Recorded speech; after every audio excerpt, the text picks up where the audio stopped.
नमस्कार, मैं हूँ रजनीकांत और आप देख रहे हैं सार्थ। आप सभी का बहुत बहुत स्वागत है। आज हम बात करेंगे राष्ट्रीय लोक मोर्चा के जिलाध्यक्ष सोनू कुशवाहा से। एक ऐसा नाम, एक ऐसा व्यक्तित्व जो अपने छात्र जीवन से राजनीति में सक्रिय रहा है। 25 साल का एक अनुभव है और उपेंद्र कुशवाहा जी के सबसे करीबी सिपहसालार के रूप में माने जाते हैं। तो सोनू कुशवाहा जी, सबसे पहले तो आपका स्वागत है और हम जानने की कोशिश करेंगे कि उपेंद्र कुशवाहा जी का अभी जो स्टैंड चल रहा है पूरे बिहार में। कल गया में एक बहुत बड़ी रैली का आयोजन किया गया। इसका मुख्य उद्देश्य क्या रहा और आप उपेंद्र कुशवाहा की राजनीति को बिहार में किस रूप में देख रहे हैं, क्योंकि 2025 का चुनाव भी काफी नजदीक है। आपको भी नमस्कार और आपके चैनल के सभी दर्शकों को नमस्कार राष्ट्रीय लोक मोर्चा और हमारे तरफ से।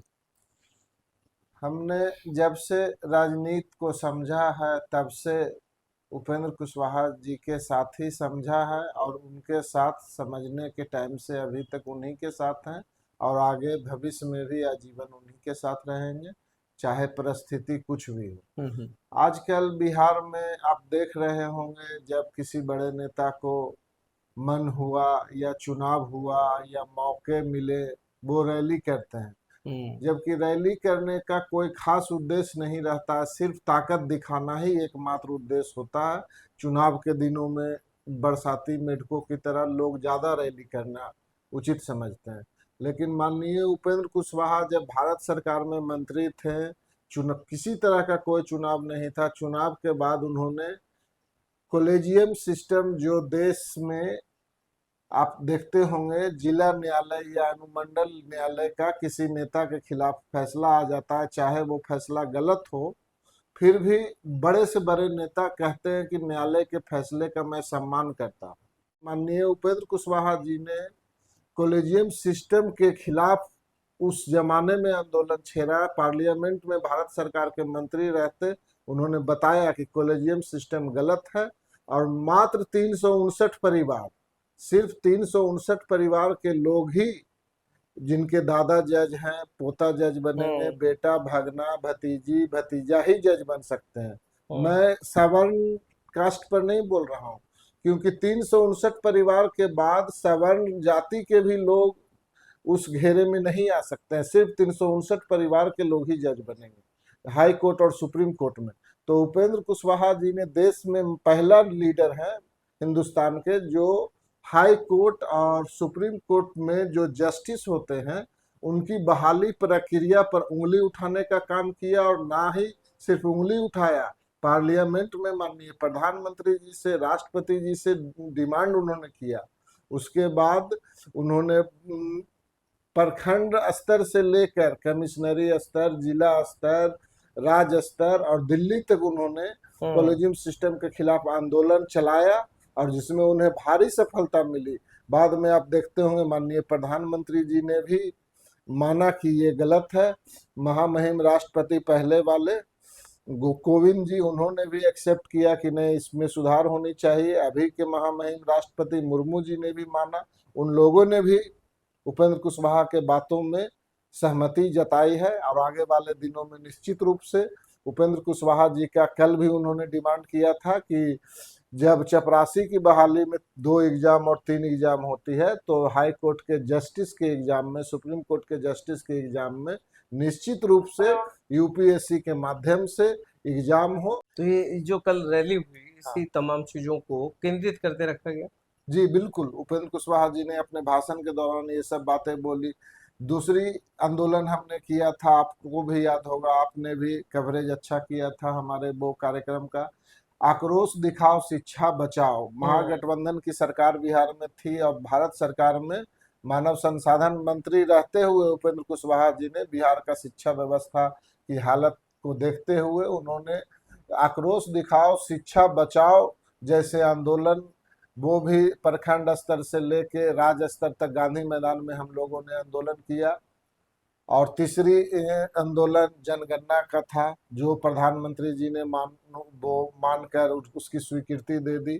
माननीय मुख्यमंत्री जी ने आक्रोश दिखाओ शिक्षा बचाओ वाले 20 सूत्री हमारी मांग थी। हम्म। जो 20 सूत्री मांग अब धीरे धीरे आप देख रहे होंगे, माननीय मुख्यमंत्री जी ने भी स्वीकृति देना शुरू कर दिया।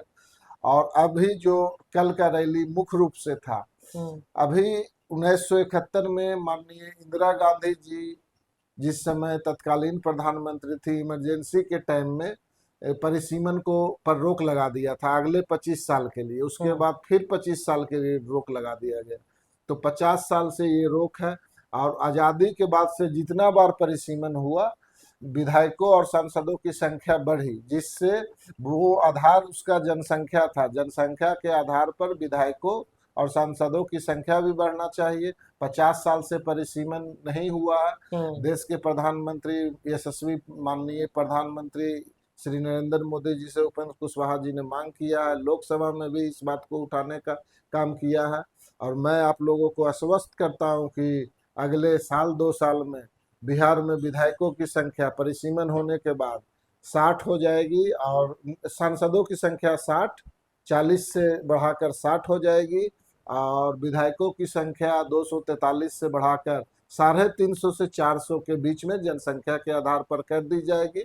और जिसका मैं श्रेय नहीं लेना चाहता हूं, लेकिन इस बहुत महत्वपूर्ण मुद्दा जिससे बिहार का विकास रुका हुआ, बिहार, उत्तर प्रदेश, छत्तीसगढ़, झारखंड जैसे पॉपुलेशन आधारित राज्यों में विकास का गति इस कारण से भी रुका हुआ है कि जनप्रतिनिधि जनसंख्या के आधार पर नहीं है। अगर हो जाते हैं तो निचले स्तर पर नली गली, सामुदायिक भवन जैसे, जहां पर विधायक और सांसद डायरेक्ट फंड को दे सकते हैं अपने विकास कार्य में, जो सीधा जनता का फायदा मगर इससे होगा। मगर सवाल है ना कि उपेंद्र कुशवाहा जी इतने गतिमान नेता हैं, विकास भी बहुत करते हैं, हार भी जाते हैं। देखिए, हारने का इस बार जो प्रक्रिया था, हम लोग 3.5 लाख वोट से निश्चित रूप से जीत रहे थे। बीजेपी के नेता, भारत सरकार के पूर्व ऊर्जा मंत्री और बीजेपी के बहुत सारे लीडर, उन्होंने टीवी पर आके बोला है कि उपेंद्र कुशवाहा जी क्यों हारे हैं, और उनके हारने से शाहाबाद, मगध ये क्षेत्रों में लगभग 9 सांसद और हारे। ये उपेंद्र कुशवाहा का इफेक्ट था, जो मैं नहीं बोल रहा हूँ, मैं बोलना भी नहीं चाहता, और माननीय नेता ने कभी नहीं बोला कि मुझे उसने हराया है। लेकिन केंद्रीय नेतृत्व से हमारी कोई शिकायत नहीं थी, लेकिन राज नेतृत्व में कुछ लोग थे जो साजिश उन्होंने रचा हराने का। और जो मैं नहीं बोल रहा हूँ, बीजेपी के दिग्गज नेता, जो राज स्तर के अभी दिग्गज नेता हैं, भाजपा के प्रमुख नेता हैं, उनसे भी ज्यादा दिग्गज नेता वो केंद्र के हैं। निश्चित रूप से वो टीवी पर आके बोले, मीडिया के माध्यम से बताएं कि उपेंद्र कुशवाहा चुनाव नहीं हार रहे थे, और अगर नहीं हारते तो निश्चित रूप से नरेंद्र मोदी जी का जो सीट अभी 240 है, जो 249 रहता, और किसी सहयोगी के सामने इतना मतलब प्रेशर नतमस्तक पॉलिटिक्स में नहीं आते। प्रेशर मगर पॉलिटिक्स में मगर नहीं सोनू आते। जी देखिए, राजनीति को आप भी समझते हैं और हर कोई समझता है। बात यह है कि उपेंद्र कुशवाहा जी अपने ही पार्टी में रहकर कभी अपने ही सरकार का विरोध कर बैठते हैं, बार बार वो विरोध ही करते हैं, और विरोध करते करते आज देखिए, उपेंद्र कुशवाहा विरोध नहीं करते हैं। उपेंद्र कुशवाहा साफ, उन्होंने कितना बार, कल भी उन्होंने बोला कि मेरे लिए सबसे पहले जनता है, और जनता का काम, जनता का हित सबसे पहले है। जनता का हित हमारे मंत्रालय से भी बहुत दूर है। बहुत मतलब मेरे लिए मंत्रालय, राज्यसभा, एमएलसी, देखिए उपेंद्र कुशवाहा एक ऐसा नेता है कि पार्टी जिस दिन छोड़ता है, जिसके साथ भी है, उस पार्टी से जो भी मिलता है उपेंद्र कुशवाहा को, पहले वो उस पार्टी को रिटर्न करते हैं। जैसे एमएलसी नीतीश कुमार जी ने दिया, राज्यसभा दिया, पहले रिजाइन उन्होंने किया कि आप पहले अपना चाहते तो 6 साल का राज्यसभा था, वो 6 साल रह सकते थे, 1 साल में ही रिजाइन कर दिया। एमएलसी 5.5 साल बचा हुआ था, चाहते तो एमएलसी कंटिन्यू कर सकते थे, वो भी उन्होंने रिजाइन कर दिया। वे उनका, उपेंद्र कुशवाहा जी का एक सिद्धांत है, एक नीति है, और सिद्धांत नीति से कोई समझौता नहीं है।